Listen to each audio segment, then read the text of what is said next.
Miriam Bregman. Nació en Timote, partido de Carlos Tejedor, provincia de Buenos Aires. Fue diputada nacional en 2015 y 2016. También ocupó una banca en la legislatura porteña. Hasta junio de este año, precandidata a diputada nacional del Frente de Izquierda Unida por la ciudad de Buenos Aires.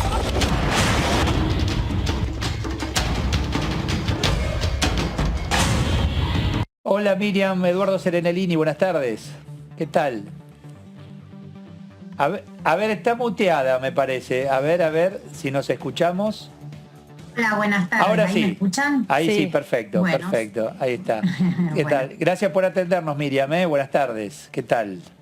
Por favor, gracias a ustedes. Bueno, hay que escuchar a los precandidatos, ¿eh? Vamos a escucharla.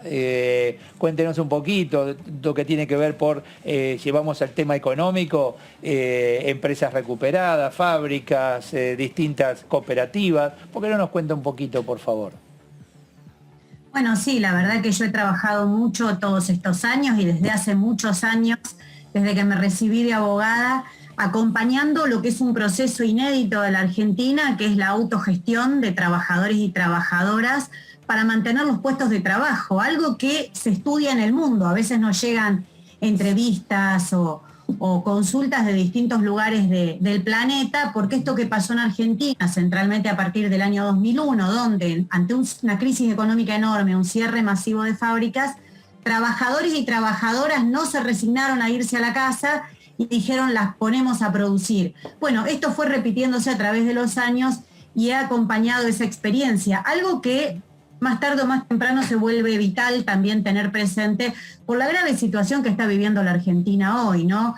Y desde ya que también a estas fábricas las está afectando mucho. El tarifazo que aplicó Mauricio Macri fue un golpe casi mortal, o mortal para alguna de ellas, te podría decir, y la situación económica las afecta, pero creo que la experiencia de autogestión es una experiencia enorme que la podemos trasladar también a otros terrenos. A ver, Miriam, para el conocimiento de nuestros televidentes y por qué no de nosotros, ¿cómo puede funcionar una compañía autogestionada y el empresario no la pudo llevar adelante? Donde las tarifas son las mismas, el país es el mismo, imagino yo los clientes y potenciales clientes los mismos.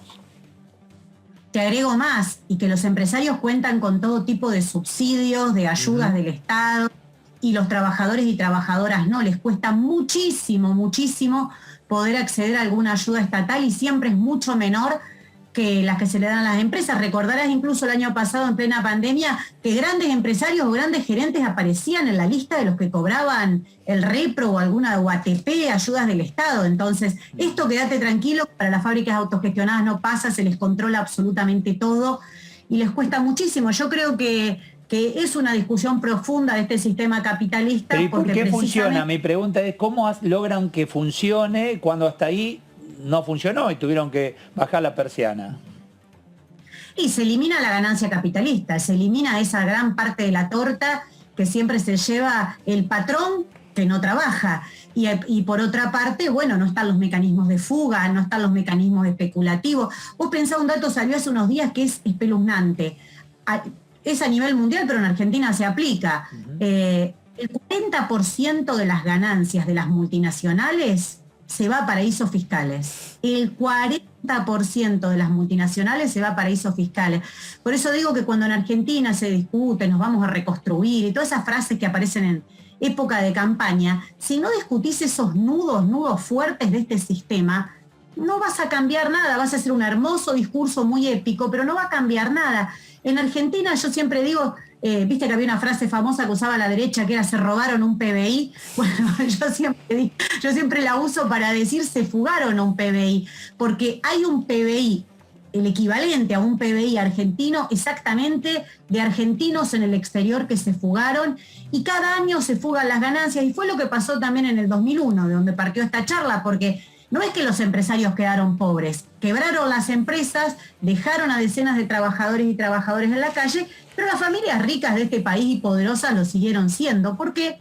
porque el dinero se fue a los paraísos fiscales. Así que si queremos discutir la economía hoy, también uno de los temas centrales que hay que discutir es la fuga de capitales y cómo desde la dictadura para acá, con la ley de inversiones financieras, con la ley de entidades financieras, todas estas leyes de Martínez de Hoz que ningún gobierno posterior se atrevió a tocar, más allá de que a cada tanto aparecen discursos en contra, siguen facilitando una economía al servicio del capital financiero y al servicio de la fuga de capitales. Incluso cada vez tienen más candidatos en las elecciones que defienden abiertamente este modelo. Miriam. No, en el medio están trabajadores y trabajadoras que pagan las consecuencias de esto. ¿Cómo estás, Miriam? Amanda Alma te saluda. ¿Qué tal, Amanda? Bien, un gusto contactarnos con vos. ¿Preparada para volver al Congreso? Vos ya pasaste por aquí, has tenido una experiencia muy importante.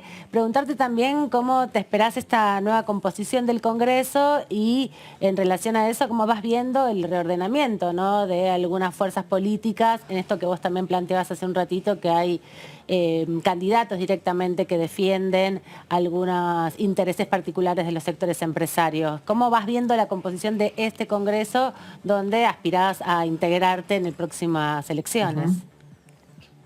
Bueno, primero aclarar que para mí siempre es un gusto hablar con periodistas especializadas como ustedes, porque a veces desde la izquierda sobre todo nos cuesta mucho transmitir el trabajo y la importancia que tiene que haya un bloque fuerte de izquierda en el Congreso de la Nación, que no da lo mismo. A vos, Amanda, nos hemos cruzado miles de veces en pasillos a la madrugada, te consta lo que trabajamos, te consta que nosotros no faltamos a las sesiones, que nosotros no tomamos un respiro, y que cuando hay leyes críticas, esas leyes, yo siempre pongo el ejemplo de la ley del arrepentido. Sí. Ahora todo el mundo la critica y dice que hizo un desbarajuste en el sistema penal argentino.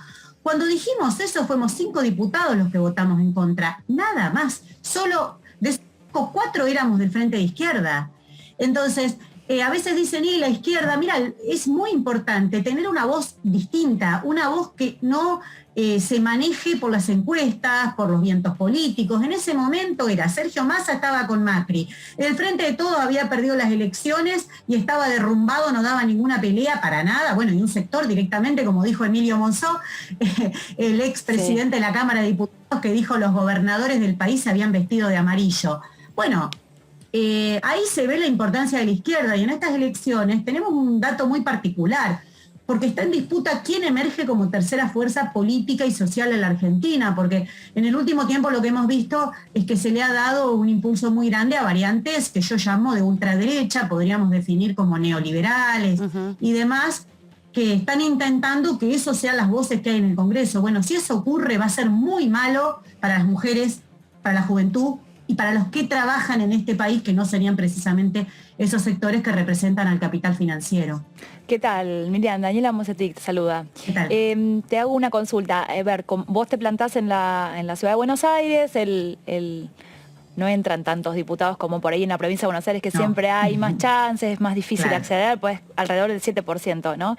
En el caso de los contrincantes, ¿crees que a vos, como está Juntos por el Cambio, que está disperso, peleador, con mucha interna, ¿a ustedes los beneficia esta situación de las peleas de los demás o los perjudica por la atención mediática, como vos decís, que se le está dando a los contrincantes? Mira, yo creo que hay intereses detrás de las campañas. A la izquierda nos cuesta muchísimo poder aparecer, y si aparecemos es porque tenemos una militancia muy consistente, porque tenemos una fuerza muy importante en gremios, en facultades, en colegios, en el movimiento de mujeres, en el movimiento ambientalista. Es todo muy a pulmón y a fuerza de mostrar en la realidad que existimos, no porque nadie nos promueva o nos ayude particularmente. Así que eso creo que tiene un valor, para mí, un valor moral, ante todo muy importante, porque nosotros podemos cumplir con nuestros principios, podemos cumplir con lo que decimos en campaña sin ningún tipo de ataque. Y eso es lo que después se ve. Por eso durante años los partidos tradicionales en forma verticalista aceptaban que no se pudiera discutir el derecho al aborto, y ahí estuvo a la izquierda sosteniendo esa bandera, que era lo que nos comprometíamos y decíamos en cada campaña.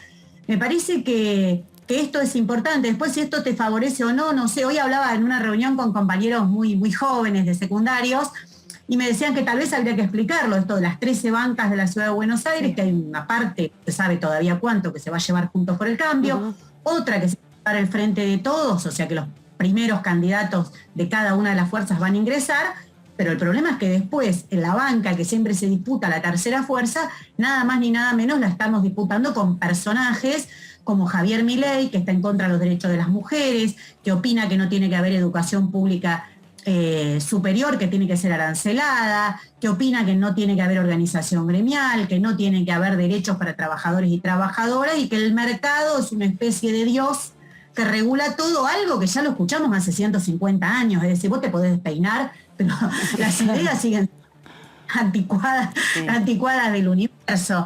Entonces el batido no te salva de representar ideas conservadoras.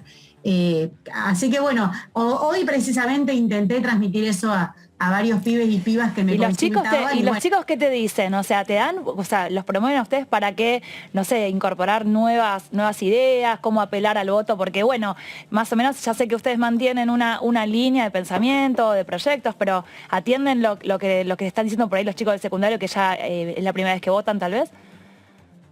Sí, claro que sí. Mira, precisamente también el sábado tuve una reunión con jóvenes y lo que me decían o me reclamaban, y está muy bien porque así tiene que ser, eso es la izquierda es la representación de las voces colectivas, de las voces desde abajo, de las voces que se autoorganizan, así como antes le contaba a Eduardo lo que me dicen y reclaman los trabajadores que se organizan en las fábricas recuperadas. En este caso me decían, quieren la voz de la defensa del planeta, quieren la voz de la defensa de los derechos ambientales. Hace un ratito estaba viendo un reportaje que le hicieron a Cata Delía y Diego Schurman le hicieron al ministro de Ambiente, a Juan Cabandier, directamente reconoce que el extractivismo es parte del modelo que tiene la Argentina para poder pagar la deuda externa. Y bueno, eso la juventud la altera, porque ellos crecieron luchando por esos derechos, también lo tienen incorporado como ¿Sabe, parte Miriam? de Y sé que usted lo sabe muy bien. Digo, a mí me encanta seguir a los jóvenes. Y hoy sub-20, sub-30, te diría, que están muy informados. No sé si todos profundizan demasiado, pero está más informado que cuando uno tenía esa edad, por la tecnología, etcétera. Y también está bueno que haya jóvenes que siguen a los Milei y haya jóvenes que siguen a los Bregman, que en definitiva van a tener su representación también aquí en la Cámara, ¿no? Unos y otros. No dejan de ser argentinos, no deja de ser gente que también necesita tener su representación. No, y hay que hablarle a esos jóvenes. Claro. Porque lo peor es la desinformación, porque por eso yo digo, tienen que saber qué piensa cada candidato, qué piensa de los derechos que a ellos les parecen fundamentales. Con este tipo de candidatos y con todos, Eduardo, porque ayer estuve en un debate televisivo y se dice, todos estamos por reforma laboral, modernizar las leyes laborales. ¿Qué significa? ¿Qué van a votar en la Cámara de Diputados, en la Cámara de Senadores? ¿Que siga habiendo aguinaldo, que siga habiendo vacaciones? ¿Un modelo de uberización de la economía, como se le dice ahora, el modelo de contratación precaria? Son debates interesantes. Lo que pasa es que el debate político de la campaña está ubicado en un nivel de eslogan vacío que cuesta muchísimo profundizar eso, y no es una elección ejecutiva esta, es una elección legislativa. Digan qué piensan de la ley de HIV-Sida que está ubicada en el Congreso de la Nación, y hay diversas organizaciones que vienen exigiendo que se trate. ¿Qué hace opinan? 20 años. Claro, ¿cómo no vamos a discutir eso? Pero los también en ese tienen sentido. que decir qué opinan. Sí, Miriam, preguntarte también en ese sentido. Algunos debates que son estructurales y que vienen planteándose desde hace varios años en la Cámara, tiene que ver la reforma impositiva, que viene también con este debate que vos planteabas respecto a la reforma laboral. ¿Cómo vas viendo también esta diversidad de candidatos y de espacios que hay en el Congreso de la Nación, donde vemos una concentración importante en dos bloques fundamentales, ¿no? El Frente de Todos y Juntos, y que vimos en esta composición que terminaron solamente 23 diputados de otros bloques, en definitiva, que definían las elecciones y las votaciones en el recinto? ¿Cómo vas viendo ese debate? ¿Cómo vas viendo la necesidad de abrir otros espacios y de pensar mayor diversidad, incluso también desde las provincias, que tengan sus propios partidos provinciales? Mira, lo veo con preocupación, te digo la verdad, lo que pasó en este último tiempo con el llamado bloque de los Ramones, que asumen fuerza política en Mendoza, distinta de los partidos tradicionales, después vienen al Congreso de la Nación y se alinean. En este caso fue con el Frente de Todos, pero en el anterior gobierno pasaba lo mismo, o sea, no estoy haciendo una particularidad en eso. Y se alinean con las dos fuerzas mayoritarias, pero ese no fue por qué lo votaron con un discurso, conozco particularmente la situación de Mendoza, totalmente distinto, pero sabés que así como eso me preocupa, también empiezo a ver una reacción del pueblo trabajador, de las mujeres, de los jóvenes que me entusiasma. Te pongo el ejemplo de Mendoza. El gobernador Suárez quiso cambiar la ley del agua. Llegó a un acuerdo con el peronismo de Anabel Sagasti para cambiar la ley y permitir la megaminería. Salió todo el pueblo a la calle, manifestaciones. La izquierda, por supuesto, lo manifestamos, fuimos la voz dentro del recinto de diputados y senadores de eso. Tuvieron que retirar la ley.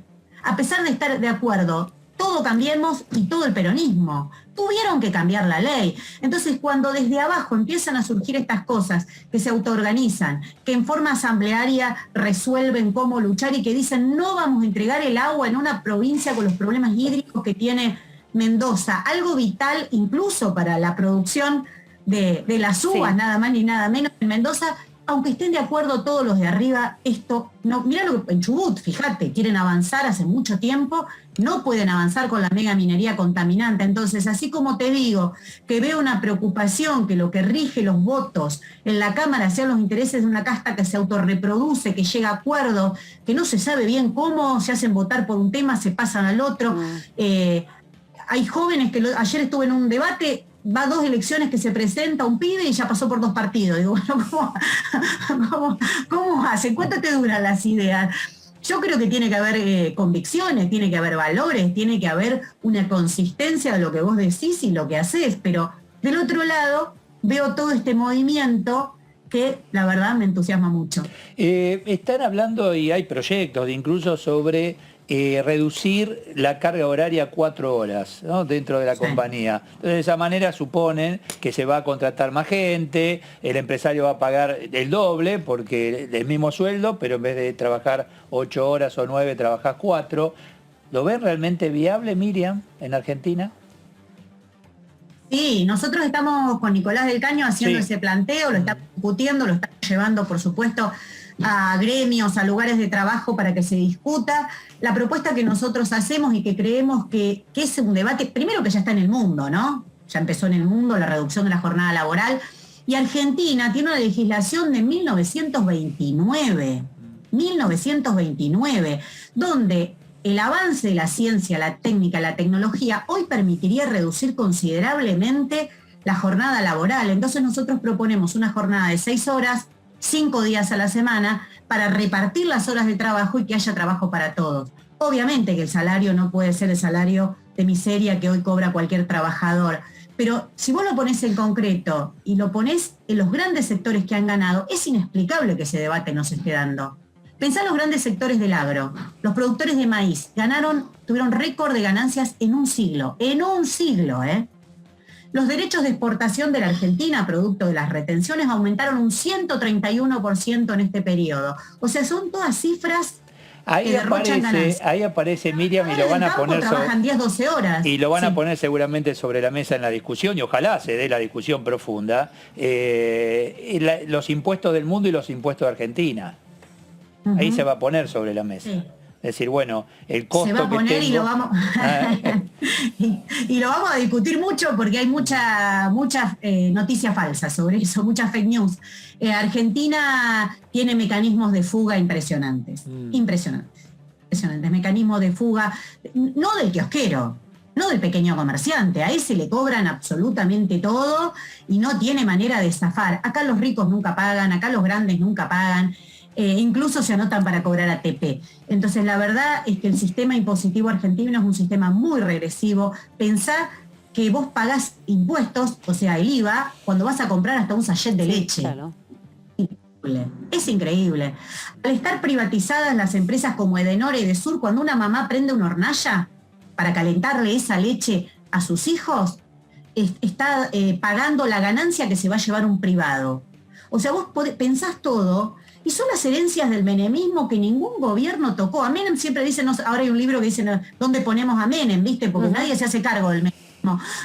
Pero toda la herencia del menemismo sigue vigente, siguen vigentes las leyes con las que capaz que esa mamá está contratada en su trabajo, está precarizada. Sigue vigente el IVA que puso Domingo Cavallo. Sigue vigente la privatización de las empresas energéticas que hizo el menemismo. Entonces, si no empezamos a hacer debates de fondo, a mí que no me vengan con el discurso de la reconstrucción, el renacimiento y el reverdecer, porque con ese discurso no pasa nada. Vos pensás que de la dictadura para acá los índices de Argentina son cada vez más alarmantes. ¿Cuándo vamos a parar? ¿Cuándo vamos a decir no pueden estar la mitad de los chicos y chicas de este país bajo la línea de pobreza?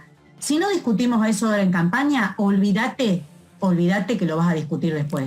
Miriam, incluso desde el oficialismo se está tratando de trabajar o ver cómo salir del esquema de los planes sociales para dar empleo, para dar una oportunidad, para de a poco por lo menos ir formalizando algunos puestos. ¿Por dónde crees que viene la respuesta? ¿Por dónde se puede comenzar a trabajar? Mira, es interesante lo que decís porque hay dos respuestas que se vienen dando de distintos sectores del oficialismo o de la coalición gobernante. La derecha es la derecha, por eso opina que hay un sector de la población que es descartable. Pero desde el sector del gobierno creo que hay dos versiones. Una, que genera más trabajo precarizado, que son estos planes que está anunciando el presidente, donde todo se ata a beneficios impositivos para las empresas y demás, que lo que hacen es de financiar nada más ni nada menos que las jubilaciones de las generaciones futuras, ¿no? Por ejemplo, cuando te sacan las cargas jubilatorias. Ese es un mecanismo que se utiliza, lo aplica el Ministerio de Trabajo alrededor de convenios. Macri dejó una herencia importante de eso y se sigue reproduciendo. Y otro sector que habla de la necesidad de una renta universal de lo aplica el Ministerio de Trabajo alrededor de convenios. Macri dejó una herencia importante de eso y se sigue reproduciendo. Y otro sector que habla de la necesidad de una renta universal de 9.000 pesos. A mí no me parece bien. Obviamente que en la emergencia tiene que haber ayuda, nosotros reclamamos un IFE, etcétera, etcétera, pero no podemos permitir que cada vez más se vaya una dualización de la clase trabajadora, donde haya un sector que trabaje con derechos cada vez más pequeños ese sector y una cada vez más grande que no tenga ningún tipo de derecho y que lo único que pueda acceder es a 9.000 pesos por mes. ¿Por qué? Si podemos discutir la reducción de la jornada laboral, el reparto de las horas de trabajo, trabajo genuino para todos y para todas. Esa es la discusión, trabajo genuino. Nosotros vamos a insistir hasta el hartazgo que eso es lo que hay que discutir, porque acá hay sectores que ganaron mucho, porque en Argentina no solo aumentó la pobreza, hay una cifra que es más indignante, más ofensiva, que es que aumentó la desigualdad. Y cuando aumenta la desigualdad significa que hay algunos que ganaron más que antes. Y Miriam, ahí también hay un tema que es fundamental y es parte del debate de los últimos años, sobre todo, que tiene que ver con el incremento de la inflación y sobre todo con la desvalorización del salario, ¿no? La regresión salarial que es muy difícil de recuperar en todo este proceso. ¿Cómo también dar esa discusión en una sociedad y en un proceso político donde por más que se firmen acuerdos o por más que se establezcan precios de referencia, es imbatible el proceso inflacionario que todavía sigue manteniéndose muy alto? Sí, coincido. Los grandes empresarios hacen lo que quieren, los formadores de precios.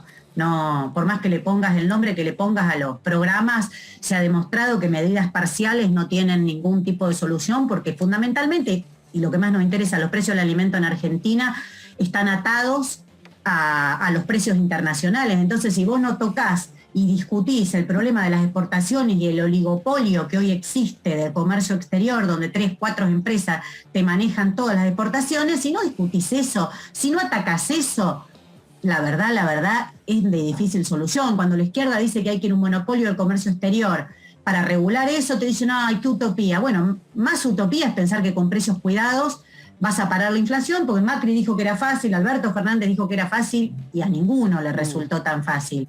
Pero hay algo elemental y urgente, que es que ningún salario y ninguna jubilación puede perder contra la inflación. Y mira, a veces yo escucho a Alberto Fernández reiterar mucho la pandemia, nos tocó gobernar con una pandemia. Él reformó la fórmula de movilidad jubilatoria antes de la pandemia. Y los jubilados perdieron con la reforma que él hizo. Entonces, acá no gobernó José Pandemia. Acá, sobre la pandemia, se tomaron decisiones. Y esa fue una. Y la segunda es el valor de los salarios estatales.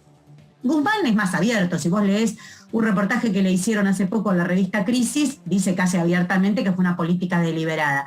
Pero de otros sectores dice, bueno, y la inflación, los salarios perdieron. Los salarios no perdieron, se decidió que pierdan, porque los salarios del Estado los determina el Estado. Es tu patrón, es tu empleador. Y se fijaron pautas salariales por debajo de la inflación. Ahora, ahí Miriam, perdón, no es que, a ver, perdés no por lo que te pagan, sino por la depreciación de la moneda. O sea, hoy te puedo pagar lo que quieras, pero si se sigue depreciando la moneda, porque el tema es el dólar en relación a lo nuestro, una moneda más fuerte, ahí está. ¿Y qué lugar ubica usted la emisión monetaria en este proceso de inflación?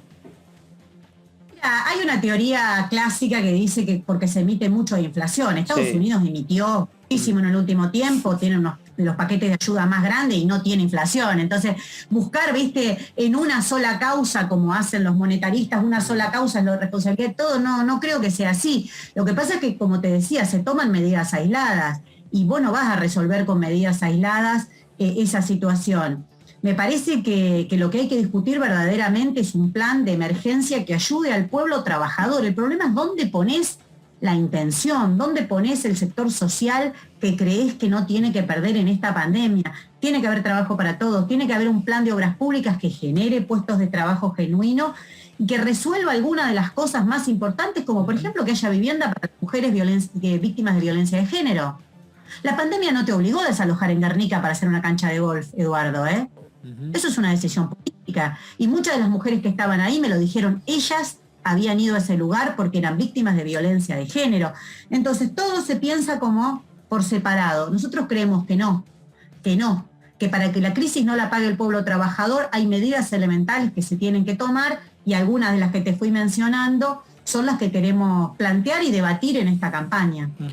Miriam, de acá a noviembre va a haber tiempo para charlar sobre muchas propuestas. ¿Qué propuesta te gustaría llevar al Congreso?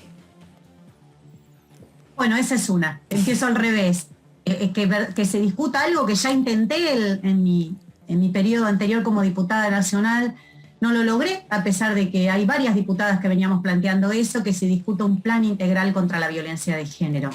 No más parches, no más ayudas parciales, no alcanza con un ministerio como se vio.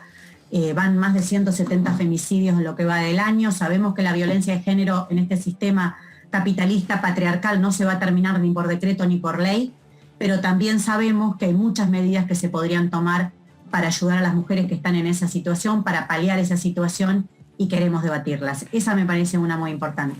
Gracias por el tiempo, Miriam. Muchas gracias. Por favor, muchas gracias a ustedes. Gracias, es muy amable.